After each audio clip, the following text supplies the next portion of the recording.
All right, welcome out to another 2024 episode of Gabe's Sports. Gabe Sports, that's where I do a lot of talking. Mainly, I do a lot of professional sports, football, NBA, MLB. We do a little bit of college. Well, we do a lot of college, actually.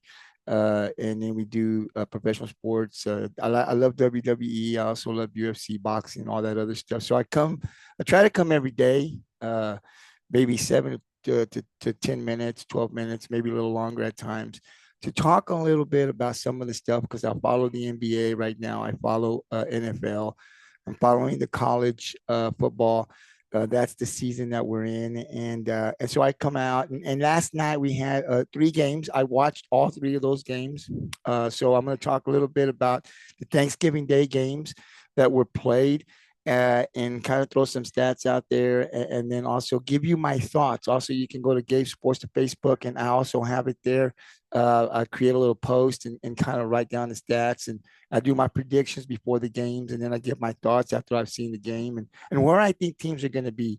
It's kind of challenging myself to see how much I know, if what I'm reading and what I'm hearing from journalists.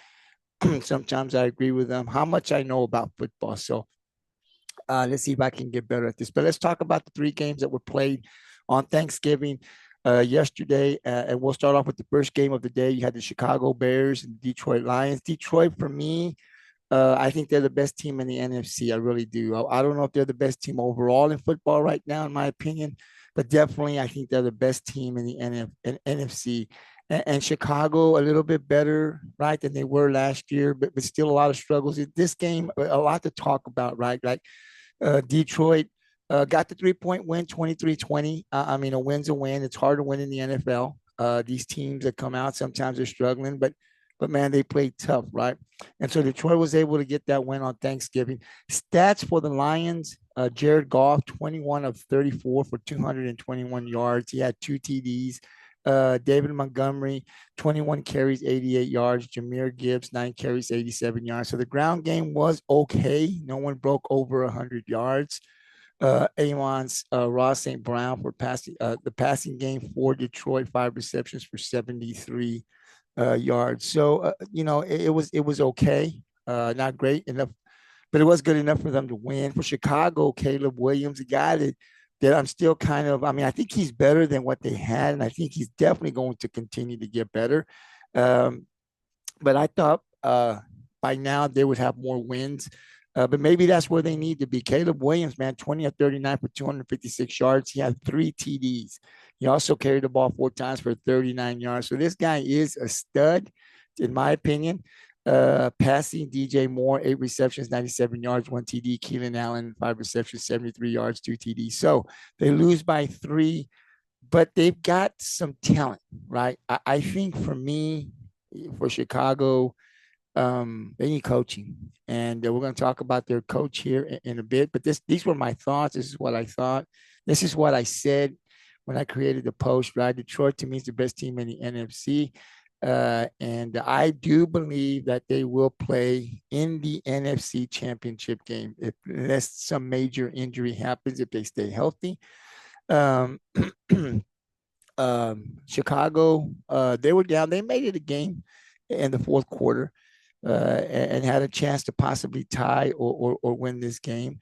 But time management is what everyone's talking about, right? That's awful, man. I mean, if you're the head coach, the time management, 30 some seconds, you don't call a timeout. I mean, he came out in the post game after the game and said, what his thought process was. But remember, with 30 seconds, you've got to be able to call a timeout. I mean, I know, and this is just my opinion, right? I'm not a coach or anything, but just as a fan, like you can't let that much time tick off, right? You got to be able to do something. Like I know you don't want to call that timeout if that's the case, but if you um if things don't go that way and you got that one time out, you got to call it, and then you figure out what you're going to do, right, to get into field goal range or whatever the case may be. But so much precious time to let come off that clock and not be able to do something else. I think and everyone I think would agree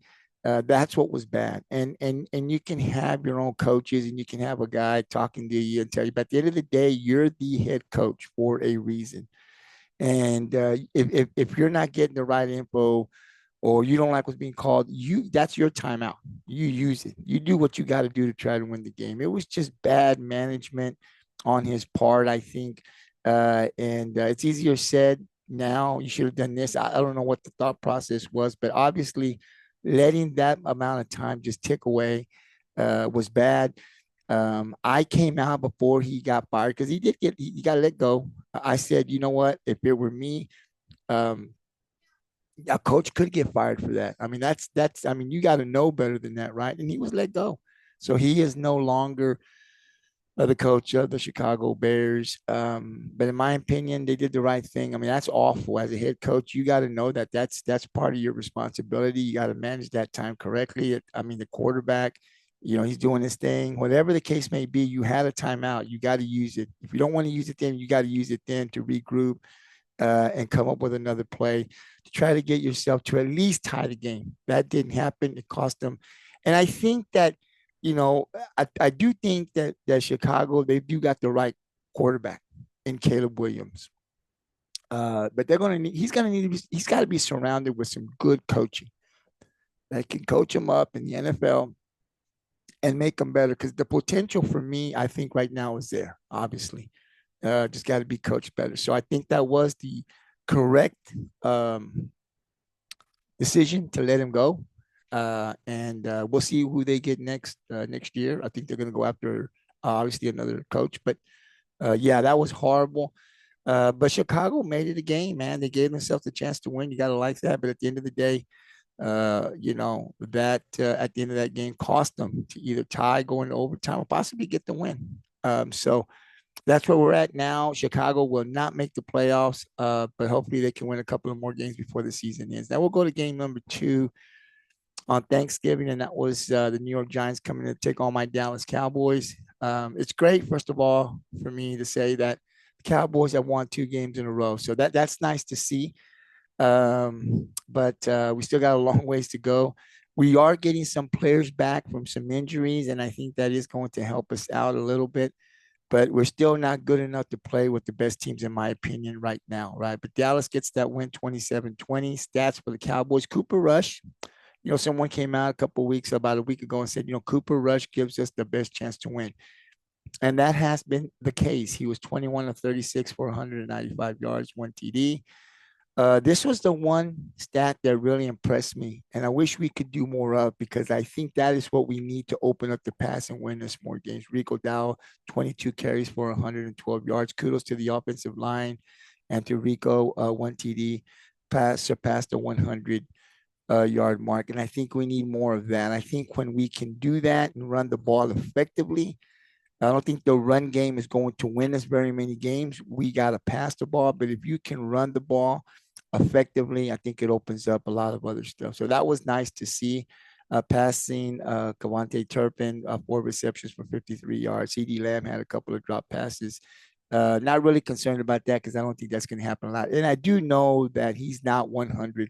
So I'm not going to make excuses for him, but not a guy that's going to drop a lot of passes, I think, in the upcoming games, especially when he's healthy. The New York Giants, bad team, right? I don't know. I think they're worse than the Raiders, in my opinion. I think they're the worst team, they're worse than the Carolina Panthers. But Drew Lock, 21 of 32 for 178 yards, 1 interception. He also ran the ball for 4 times for 57 yards. Malik Neighbors, 8 receptions for 69 yards. A bad football team. Bad decisions from the front office, in my opinion. These were my thoughts. Let's go to the Cowboys, right? They're getting some of their players back from injuries, and it has been nice seeing my team win the last 2 games. Cooper Rush has been playing good. It was nice to see the boys have some success in the run game. We talked about that. But I don't think, guys, that these 2 wins are going to get us into the playoffs. I mean, Philadelphia is going to win the division. Can we catch Washington? I guess that is a possibility. But we'll see what happens in this next game. But right now, where I sit, as much as I would love to see us in the playoffs, if we did, we'd get beat. I don't think we're better than Green Bay. I don't think we're better than a lot of these teams. Detroit. So I don't want to go into the playoffs and get a butt whipping. But I really don't think we're good enough to get there. Now, we're getting some players back, and that's great, but we can't run the ball. And we played it. Let's be realistic. We played the Giants. The Giants are awful, right? So we'll see what happens with the next game or so.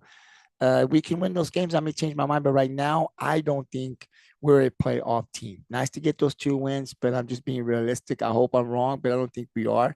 For the Giants, man, they're awful. I mean, it started off the season giving Daniel Jones that all that money, and then they let him go. He's cut now. He's not on the team anymore. They let their probably the best player, say Barkley, go.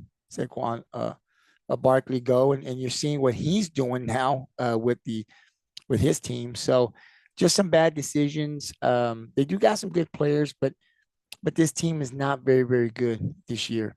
And they're not going to make the playoffs, obviously. And it's going to be very interesting to see what the front office does with their coach. If he'll be back or not. But they definitely have to get a lot better.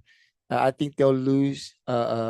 Maybe they'll win 1 or 2 more games if they're lucky. But this is a really bad team. And like I said, for the Giants, I think they're the worst team in the NFL currently right now. So nice win for the Cowboys. And we'll see if they can get another win here next week. Let's go to the final game on Thursday. That was the Miami Dolphins playing at Lambeau. It was cold out there. Green Bay Packers. The Packers defeated the Miami Dolphins 30-17. Look, Miami just doesn't play good in the cold weather, right? Um, I think Miami. They sit second place right now behind Buffalo at 5-7. The Jets will not make the playoffs. The Patriots will not make the playoffs. And I don't know. I don't know that Miami kind of has me. Can they make it? Can they not make it? They have talent, got a good quarterback, just don't win games. I think they should win. And I thought this game would be a little closer. It was not. And so right now, I would have to say I don't think Miami makes it into the playoffs at 5-7. But I don't know. I do feel like they could go on a couple of wins here and make it interesting. But I'm concerned with the way they play, especially this time of year where they're probably going to travel. I think they got a couple of more games in cold places. They don't play good when it's cold. They just don't. And so that's a concern. But we'll see. I don't think they'll make it, but we shall see. Stat wise, for Green Bay, Jordan Love, 21 of 28, 274 yards, 2 TDs.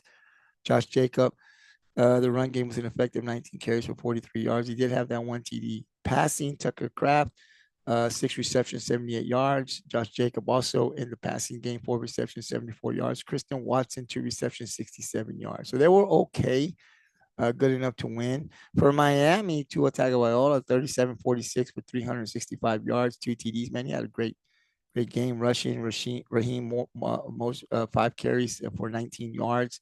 Johnny Smith, 10 receptions in the pass game for 113 yards. Tyreek Hill, 6 receptions for 83 yards. So that's why I'm saying because they have the talent, right? They have a good, they have a good quarterback, and they have talent. They can run, they can pass. The stats aren't bad.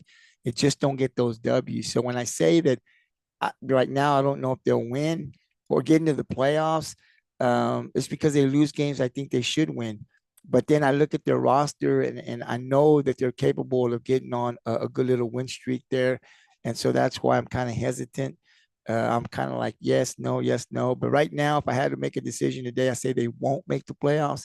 But we shall see how Miami turns out. My thoughts on this for the Packers, they'll be in the playoffs again, man. And I think they'll make another push. They'll be competitive in the playoffs. They're not going to win the division. Obviously, they're not going to be better than Detroit. They're not going to catch Detroit. But I do think that they can make some noise in the playoffs. For the Miami Dolphins, like I said, these were my words. They're struggling. They cannot play in the cold weather. I'd like to see them play and win 1 or 2, but they haven't been able to do that. And they are currently in second place, and they're going to stay there. They're not going to catch Buffalo.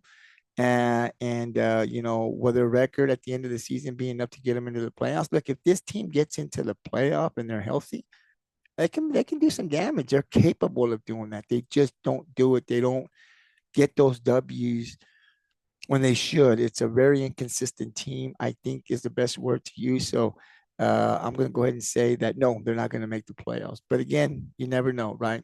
So those are the games. I just kind of want to come in, give my thoughts, and recap these games. We had three great games. I really enjoyed all three games. They ate a lot of turkey. Sat back and watched football, just kind of like what I do every Thanksgiving. But these were some great games. Obviously, I would have loved to have seen the Cowboys be more competitive as far as their record and play for something. The two teams are really struggling this year, so that kind of takes a little bit of the out of it. But nevertheless, I like seeing my Cowboys play. But the Miami Green Bay was good, and Detroit playing really good this year. I think they might even get to the Super Bowl. I mean, they could win the Super Bowl. Obviously, who will see some great teams over in the AFC, but with San Francisco struggling and not playing good, I know they've got a lot of injuries, but they're still not playing good. I don't know who could beat Philadelphia's playing good. Are they good enough to beat Detroit? I don't know. So Detroit could be the team that represents the NFC. I mean, they've got it all. They can run. They got a good defense. They can pass. I mean, they can beat you multiple ways. So they have all of the tools needed to win a Super Bowl this year. We'll see if they can get there. You never know. But some great games on Thursday. Just so I wanted to come out and just talk a little bit about these games and also give out some stats and my thoughts. And so I'll be back later on today. I just finished watching the Kansas City Raider game. I have some thoughts on that. Before that game came on, I said that the Raiders, they're bad. I know their record's no good, but they're going to play Kansas City tough. It's going to be very competitive. It was competitive. And really, the Raiders, they were in position to win that game. But I'll talk more about that later on when I come out and recap that game. But again, we'll see what happens. Just want to give my thoughts. We will have some college games tomorrow, some big games tomorrow, some games I'm interested in seeing. The big one, Texas at Texas A&M. So definitely I'll be talking a little bit about that. But you can go to Gabe Sports there on my Facebook page, Gabe Sports Facebook page, that is, and you can catch all of the predictions. I put up where you can vote for college football, NFL, high schools there as well. We're in the playoffs in the third round. So whatever you like, you can get in there. I got some NBA. Also, we're doing the NBA season. We got some college basketball, men's and women. Got some volleyball as well, college. So I try to do all of that. So definitely, when you get time, definitely go into Gabe's Facebook page and catch that all there. We can communicate through the comment section as well. Also, this podcast, I'll also have it. It'll just be on audio. There'll be no video, but I'll definitely upload the audio, this one that I'm doing here, onto the Gay Sports Facebook page. But you can also catch it on, I think it's Spotify. I believe it's where it's at. And I think it's Pocket Cast too that I just uploaded some. So I think it's Pocket Cast as well. And I'm working on some others as well. So as I come and open up some more where you can catch these podcasts, I'll let you know. But definitely right now, you can catch this podcast and future podcast on Gay Sports Facebook page and also on Spotify. And I think it's Pocket Cast. So hope I'm telling you that correctly. I just uploaded some videos about 2 days ago. So expanding a little bit, but this is just all in fun. This is just, talking about the football. There's a lot of football fans out there. So I give you my views, and definitely I love to be able to start a dialogue and communicate, get your thoughts and see what people think. Who's going to win the Super Bowl? Who's the best team in the NFL right now? Right? Who's going to win tomorrow? Texas A&M or Texas, man. I'm a Texas Longhorn fan. But I live in a place where there's a lot of Aggie fans, and I don't really dislike Texas A&M because when they're not playing Texas, I root for them over any other team, right? But when it comes to these two teams, I sit on the side of the Longhorns. But I can tell you, I'll have a podcast on that before the game tomorrow. But I really do think that's going to be a very, very competitive game. It is very, very hard to go into College Station and beat those Aggies. So that I'm looking forward to a really good game tomorrow. But I hope that at the end of the day, the Longhorns get that W. But I'll definitely be talking about that tomorrow. I'll come back later on tonight, upload another one, and kind of break down the game and give my thoughts on the the Kansas City Chiefs win over the Las Vegas Raiders. And until then, I'm going to upload this here in about 15 minutes. Definitely enjoy and Like I said, it'll be on Gabe's Facebook page, Gabe Sports Facebook page, also on Spotify, and I think Pocket Cast as well, so you can hear them on there. Have a great night, and I'll talk to you guys in a bit.